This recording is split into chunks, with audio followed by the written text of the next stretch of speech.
So now that China has done a deal effectively with Trump, at least for 90 days, that gives them 90 days to develop the call or develop the conversation, develop the deal. What's going to happen from here? Well, what's likely to happen is they're likely to come to an agreement where either they'll have very low tariffs on each jurisdiction, each country, each trading partner, or there'll be a trade-free or tariff-free trade zone. And that really is what needs to happen, because in order to have a tariff trade-free zone, they need to have essentially an agreement that each partner, each jurisdiction will just allow the production of their goods, and the markets will decide, the consumer will decide which product to buy. And that is the fairest way to run an economy. In other words, if you look at German goods, they're good quality. Japan goods are speedy, good quality, cheaper than German goods.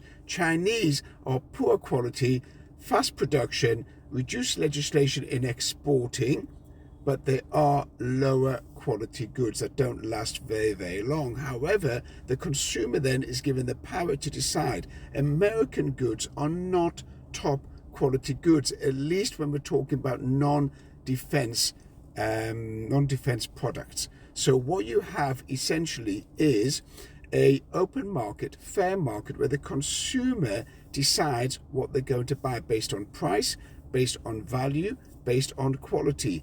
And that's what's been missing in the US. So with all the tariffs that Trump can bring on board, it's great as a protection mechanism, and it might be insular, but it doesn't really give fair market competition. Why not? Because over the years, there's been a degrading of US industry. And the main drive here is that Trump wants to resuscitate and revive US industry. He wants to bring the know-how back to the US. For 40, 50 years, that know-how has been missing. It's been reduced. It's been leaving the US. And if they would continue with the export or the drain on that know-how, as they call it, the brain drain, then they'll never get back the industrial might that they had of the 1950s and 60s. And that's the main driver behind this trade war, is to get the US back up